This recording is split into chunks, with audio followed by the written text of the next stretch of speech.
Olá a todos, meu nome é Thiago Trentinella. Eu gostaria muito de agradecer à Abrem por essa oportunidade de estar aqui falando para vocês. Previamente, né, ao que eu tenho a falar com vocês, gostaria de me apresentar, né? Eu sou advogado, sou professor, vivi 11 anos no Japão, onde eu fiz meu mestrado e doutorado, e fui convidado para ser professor, tudo isso, né, toda essa carreira acadêmica dentro da Universidade de Osaka, na Faculdade de Direito e Política. Lá eu desenvolvi minha dissertação de mestrado e tese de doutorado nos temas de resíduos sólidos, né? Antes disso, né, trabalhei aqui no Brasil como advogado, sempre na área ambiental, em grandes escritórios, em uma grande empresa de energia. Decidi mudar de carreira, fiz a carreira acadêmica no Japão, mas decidi também voltar ao Brasil e voltar a ser advogado e professor, né, está perto aqui dos meus. E é isso. Essa minha apresentação tem muito a ver com o meu período no Japão, porque eu vou falar de incineração, ou técnicas que usem calor para tratar os resíduos. Eu só vou usar o termo incineração como uma maneira de facilitar a linguagem, né? Nada mais que isso. Então vamos lá. Quem assistiu Game of Thrones sabe do que eu estou falando aqui com essa frase, né? O burn them all, né? Essa frase é uma provocação, assim como o tema da queima de resíduos pode parecer para alguns uma provocação, né? E digo isso pelo seguinte: da minha experiência japonesa, eu posso dizer que boa parte dos resíduos sólidos domiciliares, né, os sólidos urbanos, é disso que estamos falando aqui, são incinerados, né? E aqui no Brasil, até quando eu escrevi o artigo, né, para essa que gerou esses slides, né, não havia nem projetos, né, de plantas de incineração aqui no Brasil. E eu me perguntava por quê, porque no Japão a coisa mais enérgica é menos enérgica, no Brasil as leis ambientais são mais exigentes, existe uma questão de necessidade. Então, enfim, esse trabalho que eu estou apresentando aqui para vocês surgiu dessas questões. Então, do ponto de vista ambiental, né, eu vou analisar o que acontece na regulação de incineração no Japão e no Brasil, né, e tentar chegar a alguma conclusão. Antes disso, esse gráfico que vocês já estão vendo aqui trata da geração de resíduos no Japão, né, entre 1890 a 2000. Né. A minha ideia agora é dar um panorama da geração de resíduos no Brasil e no Japão, né, e a partir disso falar das questões regulatórias ambientais. Bom, o que vocês estão vendo aqui é um gráfico de geração de resíduos, e vocês veem que depois da Segunda Guerra, né, vocês acompanham aqui a coluninha de baixo, né, houve uma diminuição drástica da geração de resíduos, mas que aumentou drasticamente também na década de 70, o que veio acompanhado com o grande crescimento econômico do Japão. E vocês veem também que essa geração de resíduos, até ali 2000, não apresentou tendência de queda. Porém, a partir dos anos 2000, é aqui que eu quero que vocês vejam, independentemente dos números, né, o gráfico apresenta muito bem, uma tendência de queda. Eu digo para vocês que essa queda começa a acontecer a partir dos anos 2000. Né. Algo aconteceu no Japão que deu início, né, à redução da geração de resíduos sólidos domiciliares ou resíduos sólidos urbanos. Né. O que teria sido isso? Né. Por outro lado, nós vemos aqui no Brasil, e são dados da Abrelp, que a geração de resíduos, né, isso eu estou fazendo um corte entre 2016 e 2017, porém, eu posso afirmar que a geração de resíduos no Brasil tem aumentado, tem apresentado tendência de alta há bastante tempo, né? E isso é intrigante, né? Porque se a gente fizer as contas, né, pelos números que a gente tem aqui, parece que o Brasil tem mais resíduo per capita que o Japão, né? Isso é um dado. Agora, isso aqui é algo que também me intrigou no Japão, né? Porque aqui no Brasil, quando você falava, né, ou ainda deve haver essa tendência, né, de planta de incineração, parecia um show de horrores, né? E eu trabalhei como pesquisador visitante em uma prefeitura da província de Osaka, né, a prefeitura de Suita, e eles me apresentaram lá o pátio de disposição dos resíduos, né, para encaminhamento para incineração. E o que eu vi foi isso aqui. Eu tirei a foto do escritório local e vocês podem ver que existe uma chaminé de onde não sai fumaça, né, onde não sai fumaça, e aqui embaixo tem um pátio de distribuição, né, e acomodação dos recicláveis, e é perfeitamente limpo, sem odor, e aqui perto fica, inclusive, um estádio de um time de futebol japonês chamado Gamba. Não é o Corinthians, é o Gamba, tá? Não confundir. Muito bem.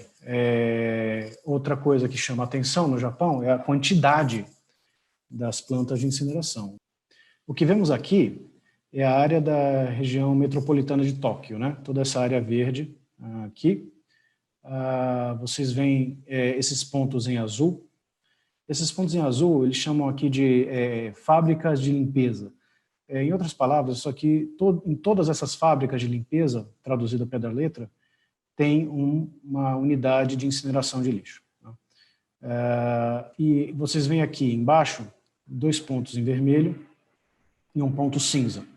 Os pontos em vermelho são unidades onde eles desmantelam, né? Eles tratam os resíduos de grande porte. E essa área cinza, esse lugar cinza aqui embaixo, né? É o único ponto de aterramento de resíduos da região metropolitana de Tóquio. Então vocês veem, né? Em toda essa região, você conta aqui mais ou menos com 19 incineradores ativos e uma unidade de aterramento cuja vida útil ainda vai demorar bastante para terminar. Tá? Muito bem. E o que tem a ver essas figuras aqui que eu estou mostrando para vocês? Essas fotos resumem a história da incineração aqui no Brasil, até o momento. Por quê? Em geral, né, no mundo, o serviço de limpeza pública se tornou um serviço público, né, mais ou menos entre finais do século XIX e início do século XX. Então, nesse momento, foram tomadas decisões importantes, né, no sentido de escolher as tecnologias e os métodos, né, a serem usados, e isso definiria, na verdade, o futuro da gestão de resíduos em muitos países. Aqui no Brasil, durante a primeira década do século XX, houve uma discussão muito feroz entre academia e prefeitura para decidir que tipo de método, né, seria usado para lidar com o lixo, o resíduo sólido domiciliar em São Paulo naquele momento. Né? Inclusive, Emílio Ribas teve uma participação nisso. Né? Emílio Ribas foi um dos acadêmicos que propunha, né, como um método adequado, a queima, né, do lixo, porque seria, inclusive, sanitariamente mais adequado. Né? O prefeito, na época, achou muito bacana, muito interessante, porém descartou essa hipótese, né, de implementação dos 9 incineradores que se queria produzir naquela época, né, que seria implementar naquela época, porque não havia dinheiro. Né? Então, desde aquele momento, São Paulo, de uma forma ou de outra, optou pelo lixão ou aterramento dos seus resíduos. Então, nós tivemos aqui em São Paulo 4 incineradores desde o início do século XX, o último deles fechado mais recentemente, né, o incinerador da Vergueiro, que, em termos de imagem, foi devastador para o método de incineração aqui no Brasil. Isso se diz, né, que a má imagem do incinerador Vergueiro, porque, enfim, soltava muita fumaça preta, era mal utilizado, enfim, foi muitas vezes multado pela CETESB. Essa imagem foi a que ficou. Né? Então, a imagem de incinerador poluidor, destruidor de empregos de catadores, né, muito se deveu a essa última planta de incineração aqui da capital. Isso aqui o método, né, mais utilizado, o método legal mais utilizado no Brasil, que é o aterramento, né? Vocês veem que, em relação àquilo que eu mostrei no Japão, ele ocupa uma área gigantesca, né? Muito grande, porque basicamente a gente, aqui no Brasil, aterra muita coisa sem tratamento, né? Eu posso dizer que, estatisticamente falando, né, 100% dos resíduos vão para aterro, um exagero, mas assim, 100% dos resíduos vão para aterro sem qualquer tratamento. Muito bem. Então, também números muito mais didáticos, né, do que precisos, na verdade, mas a realidade é mais ou menos essa. Eu posso dizer que o Brasil lança diretamente nos aterros, né, 99% da geração de seus resíduos sólidos domiciliares. O Japão faz isso diretamente com 1% dos seus resíduos, né? A incineração posso dizer que é zero no Brasil. Eu acho muito difícil que a gente ache algum exemplo aqui no Brasil, mas se for, é um zero estatístico. Enquanto no Japão destina diretamente para a incineração, como tratamento intermediário, 79% dos seus resíduos, né? Agora, isso também é intrigante, né? Muito embora o Japão lance 80%, né, dos seus resíduos a aterros e incineração, né, grosso modo, há uma taxa de reciclagem lá de 20%. E enquanto no Brasil, né, muito embora haja essa imagem de que a incineração impede a reciclagem, né, você vê que o Brasil tem uma taxa de reciclagem bastante menor, né? Eu coloquei 1% aqui, mas se eu for muito otimista, eu devo chegar a 5%. Né? Mas, no fundo, né, o que eu quero dizer aqui não necessariamente quem incinera muito recicla pouco, e vice-versa. Nos casos do Japão, e não só do Japão, nós vemos aqui que há muita incineração e muita reciclagem. Muito bem. Bom, vocês lembram que aquele gráfico anterior, né, mostrava uma tendência de queda, não é? Da geração de resíduos no Japão, resíduos sólidos domiciliares, né? A história, né, legislativa do tratamento de resíduos no Japão é bastante antiga. Vocês veem aqui na esquerda que a primeira lei que tratou de resíduos, né, no Japão foi de 1900. Essa lei foi sendo atualizada com o tempo, né? E qual foi a grande diferença entre essa primeira lei, que vocês veem aqui de 1900, para essa lei, vamos lá, essa lei aqui de 1900, com essa lei aqui de 1970, né? É que nessa época, né, os municípios deveriam cuidar dos resíduos tanto domiciliares quanto industriais.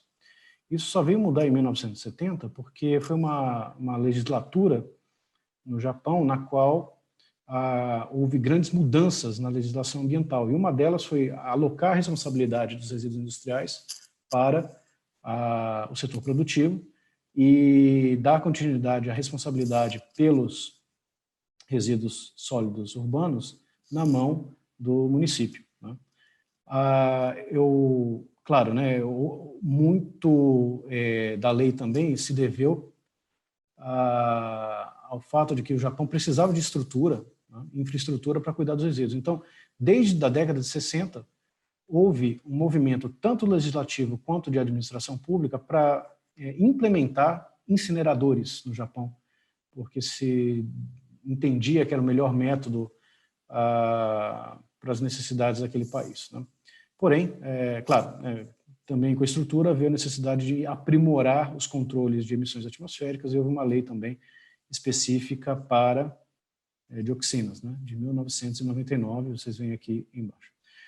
Mas, em paralelo a isso, né, há também uma pirâmide legislativa, vocês veem aqui em verde na direita, que visava promover a reciclagem no país. Quer dizer, no Japão você tem claramente, né, um pilar legislativo para cuidar de disposição final de resíduos e outra para reciclagem, quer dizer, para o que chamamos hoje, né, de economia circular.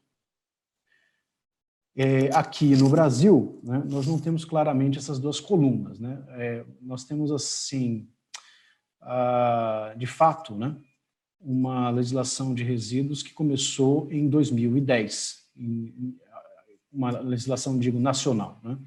É claro que os estados regularam de alguma forma ou de outra, principalmente os municípios, mas eu posso dizer que a grande lei, né, a Política Nacional de Resíduos Sólidos, né, só veio a ser publicada em 2010. Antes disso, em 54, essa primeira linha aqui da coluna da esquerda, ela era uma lei de proteção à saúde, né, e que tinha um artigo sobre resíduos, né, que era a de não permitir a disposição irregular, mas que isso nunca foi também regulamentado, né? Então, basicamente, temos aqui embaixo, em 2010. Em 2019, né, a primeira regra específica, né, dentro do contexto da política nacional sobre incineração, né?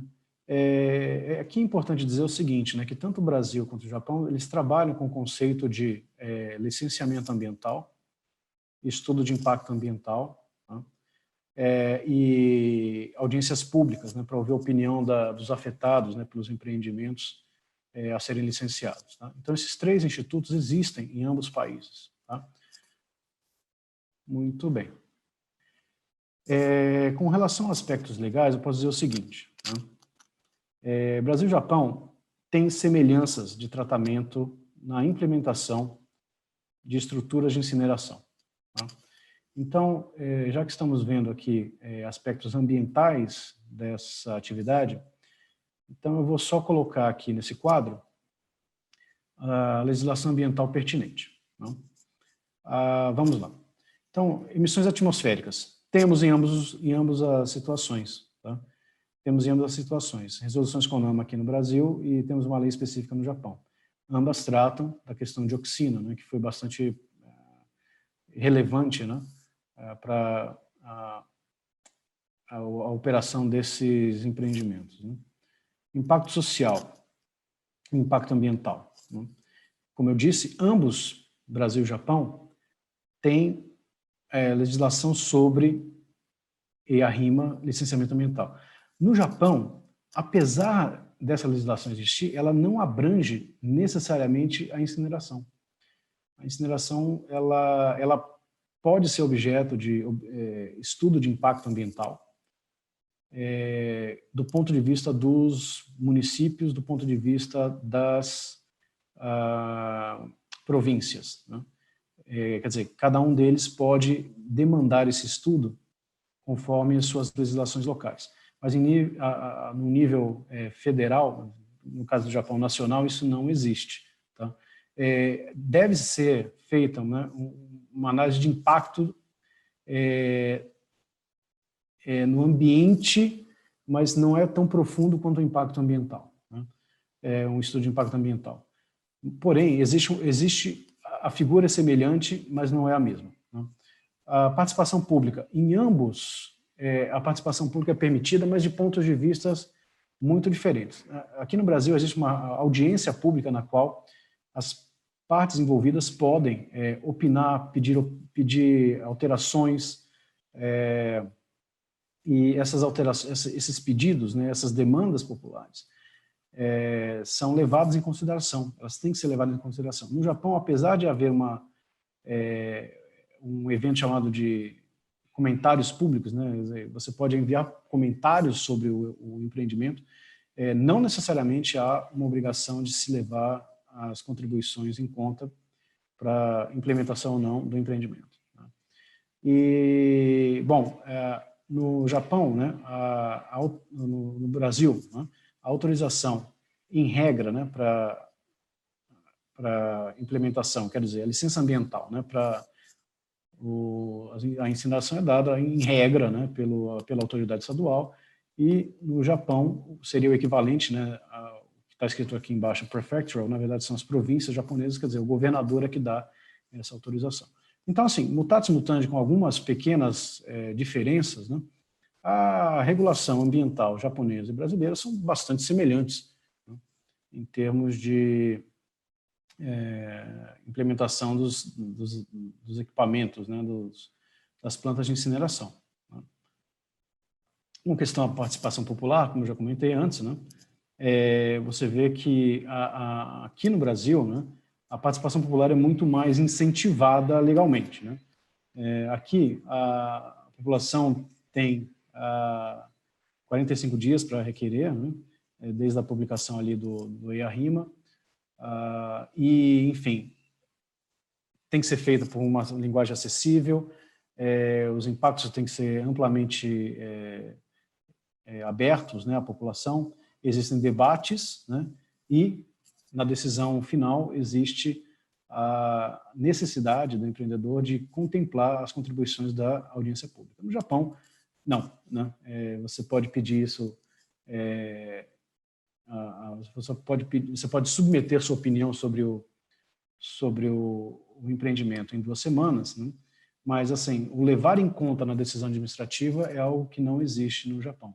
Apesar disso, deve ser feito, né? De fato, né? Mas de direito, essa obrigação não existe. Né? Bom, em vista das semelhanças, né? Em termos legislativos, né? E em vista da grande diferença de fato, né? Entre ambos sistemas, o que eu posso concluir, né? Bom, o Japão incinera mais e recicla mais, né? E o Brasil enterra mais e recicla menos, né? Então, não necessariamente, essa conclusão é ventilada por aí, mas não necessariamente quem recicla mais incinera menos.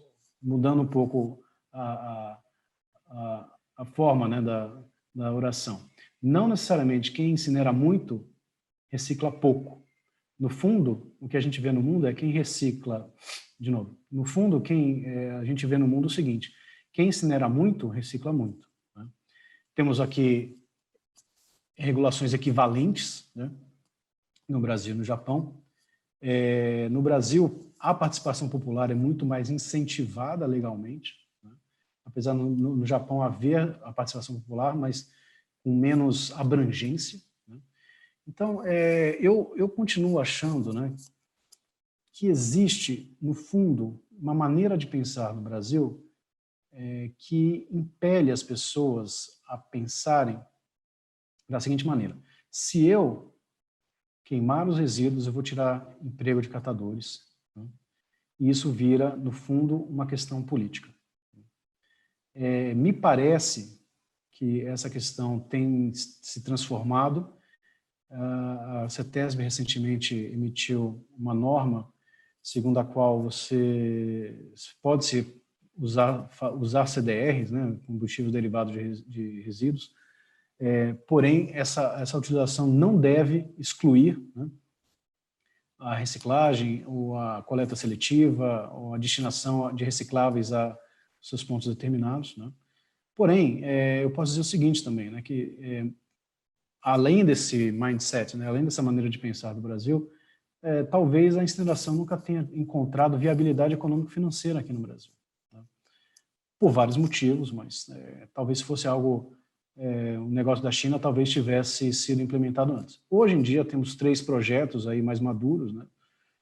Mauá, Barueri e Santos contestado, mas enfim, todos eles projetos mais maduros. Né? Enfim, a questão dos catadores, né, é algo que é uma peculiaridade do Brasil em relação ao Japão. No Japão há catadores, mas não nessa magnitude que temos aqui no Brasil.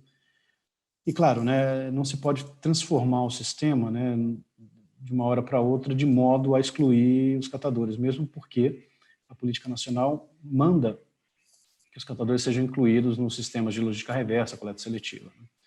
Então, a norma CETESB segue essa linha de pensamento, né, da política nacional, né, e eu espero que isso garanta, né, a segurança dos catadores em termos de que a incineração não vem para tirar empregos, ela vem para solucionar um problema no Brasil que é grave, de falta de espaço de aterros sanitários, e a gente, hoje, no Brasil, não pode prescindir de alternativas. É isso que eu queria falar para vocês. Vou tirar aqui da minha tela de apresentação para me despedir de vocês, agradecer mais uma vez a Abrem pela oportunidade e espero vê-los no nosso MBA, que estaremos lançando em breve, né? E espero vê-los todos e discutir todas essas questões e muitas outras, né? Questões ambientais, responsabilidade civil, regulação. Bom, estão todos convidados. Espero vocês. Muito obrigado e até breve.